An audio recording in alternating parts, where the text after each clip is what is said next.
The only people who don't want to disclose the truth are people with something to hide. A story you'll only see right here on Fox. Last night, Fox's James Rosen broke the news that President Obama, the White House, and many Obama's senior advisors knew within minutes that the attack on the consulate in Benghazi was terror, not a protest in response to that often cited video. Here's how it went down the night of September 11th, 2012. 9:42 p.m. Benghazi time. Benghazi consulate gets attacked. Within 18 minutes, General Dempsey and Secretary of Defense Leon Panetta were told by General Ham about the attack, again, underlining attack, not protest. Within an hour, 11 p.m., there was a meeting with President Obama, General Dempsey, and Secretary of Defense Leon Panetta. So Obama's made aware of that at 11 p.m. Benghazi time. 1:45 a.m., Ambassador Stevens is declared dead. 2 hours and 15 minutes later, Woods and Doherty are declared dead as well. 10 a.m., the bodies of Ambassador Stevens, Sean Smith, Tyrone Woods, and Glenn Doherty are flown from Benghazi to Andrews Air Force Base. Jay Carney was asked about the new revelations in the briefing room just a few hours ago. For many days after the president, but you specifically at that podium, said we did not know whether it was a terror attack. Why, if these military leaders testified to Capitol Hill that they knew it was an attack, almost immediately, why did you continue? Of course it was an attack. The facility was attacked. Right, there was never any doubt about, come on, Ed. I mean, I know there's a desire here to color outside the lines, but this is just not factual.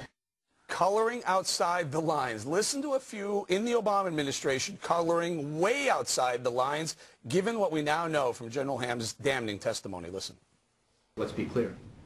These protests were in reaction to a video that had spread to the region. We have no information to suggest that it was a pre-planned attack. We've seen rage and violence directed at American embassies over an awful internet video that we had nothing to do with. What sparked the recent violence was the airing on the internet of a very hateful, very offensive video. All right, KG, let's do ladies first. KG, the most offensive one for me was when Hillary Clinton at Andrews Air Force Base with the 4 caskets behind her went ahead and blamed the video, knowing very well at that moment that it had nothing to do with the video. And it was, in fact, an attack. Now we have proof. Well, this is damning information, and I just want to know, how many lies do you have to take to be a gold member of the Liars Club? Because all of those people that you just showed, one lie after the next, have a very loose relationship with the truth. They don't care, despite facts and information that they had at their disposal at the time this happened, and they sold lies to the American people, and it's shameful because American blood was spilled, and it's what we've been saying from the beginning on this program. You know, General Ham testified under oath to Congress that it was 18 minutes after the attack started that Leon Panetta and General Dempsey were notified. That's right. And we just saw Hillary Clinton state misinformation. It looks like her State Department had it right. So as you mentioned, Eric, just minutes after, the State Department Operations Center said that it was a terror attack, and then moments later they said that it was Ansar al-Sharia. We know that General Petraeus at the time, he had a memo that said that it was al-Qaeda linked. And we know from Stephen Hayes, Fox News contributor, from his reports in the Weekly Standard, that there was a specific meeting on Friday, September 14th, where Victoria Nuland at the State Department expressed concern that her supervisors were not happy with the initial reports that were out saying that it was al-Qaeda, and so she and Ben Rhodes got into a meeting. We've not heard from Ben Rhodes yet. Changed these talking points to say that it was a video, and it was that Sunday that they went out and perpetuated the lie. Nobody in the military ever said it was a video. It was changed way after the fact, and it was done deliberately for political points. Yeah, and Greg, in fact, General Ham was testifying. He was also asked 2 or 3 times, when you say attack, you mean attack, right? You're not talking about a protest. And he was very clear and precise about calling it attack, not a protest. Yeah, I am one of the people that would easily forgive an administration over confusion over an attack like this, and understanding that the things are happening incredibly quickly, and there's no nefarious things going on. However, if there's an inclination to blame a video, How easy is that blame taken by the media? Why does that happen? Is because there is an environment that fosters a belief that when there is a conflict between East and West, generally the West is the Goliath. We are the ones responsible for such things by fostering an Islamophobia. This is somehow our fault. Therefore, you have a filmmaker who is in jail for violating parole because of his alias. You would have an alias too when you see Theo Van Gogh's dead body. The fact is, all the filmmakers that are defending Roman Polanski or defending Woody Allen, both perverts, aren't defending this guy. It makes still in jail. Yeah, who's still in jail. I mean, the point is, there were two reasons why they blamed the video. One is to win an election. And number two, it's easier to censor than capture. Right. Hey, Greg makes a very good point. There's a lot of reasons why they may have. Clinton, Carney, Susan Rice, all fell in line.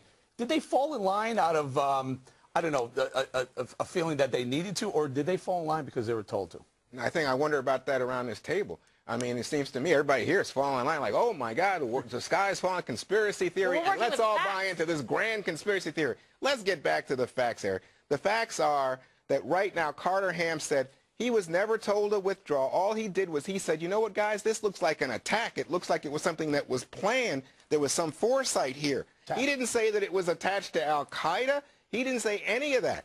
He didn't say a word like that. But when he was pressed, they specifically said, General Ham, was it a protest? Did it look like a protest? Did you ever even mention protest? And he said, absolutely not. No, he's talking specifically about Benghazi. Remember that the video did spark mass protests in places like Tunisia, in Egypt. There were real protests in response to the video. And then, let me finish. General Ham then goes on to say, American intelligence did not suggest there was any imminent threat of an attack coming in Benghazi, so he wasn't on guard against it. But when he saw what had taken place, he said that looked like a pre-planned attack. Yeah, by the way, could we blame lone survivor for the shooting in the movie theater? What do you mean? The shooting that took place where the guy shot the guy over texting. You're giving him ideas, Greg. Yeah, no, but that's my point. It's the same thing.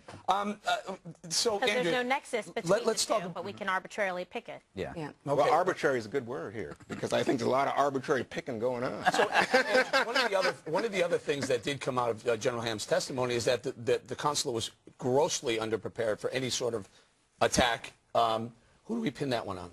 You have to pin that on the State Department, well, and the White House. Think about it. The ambassador himself was asking for increased security months before. There had been 2 attacks prior to that 3rd attack that happened on September 11th.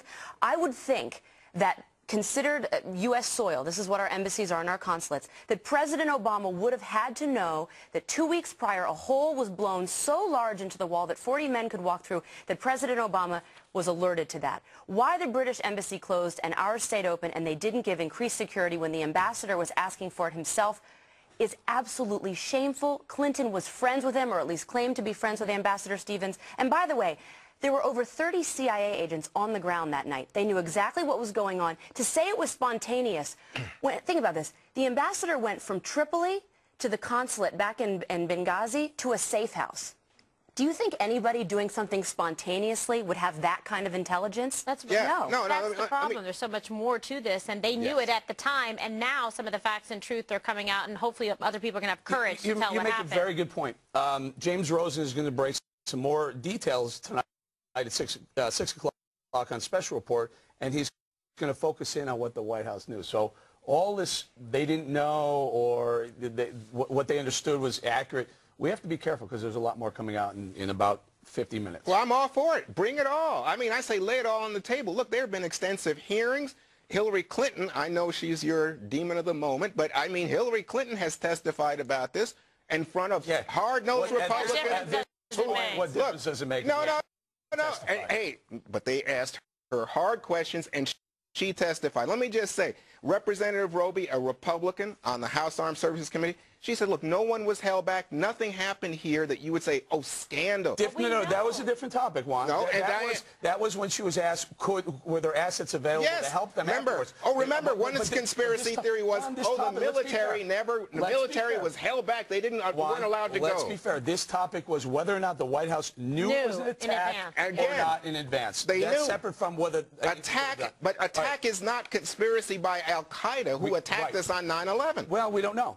And maybe we'll find out in 50 minutes. That'd be interesting. The second topic of the block, the IRS, we now find out the Justice Department is not going to prosecute the IRS for their targeting conservative groups. Yeah, the best thing about it is the person in charge of this investigation is a big Obama donor.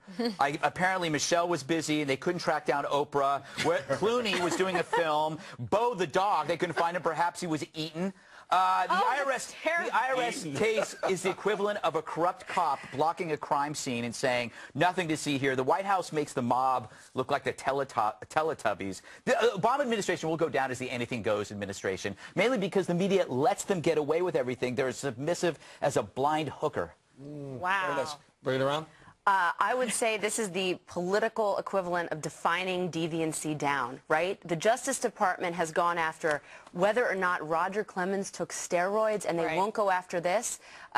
It's absolutely shameful. And by the way, this woman, this donor that Greg mentioned, didn't even bother for 7 months to talk to the victims. So how do you do an investigation when you're not even talking to the victims? It's an invisible, imaginary investigation by the Holder and Justice Department. Can they just arbitrarily say we're not going to investigate this, and Congress can't lean on? They've been doing it for what, for 5, going on 6 years. Right, but they shouldn't, but they can. They have the power and the ability to walk away, turn a blind eye, to not assign investigators. Can Congress investigate Well, they've been trying to do. The only people who don't want to disclose the truth are people with something to hide.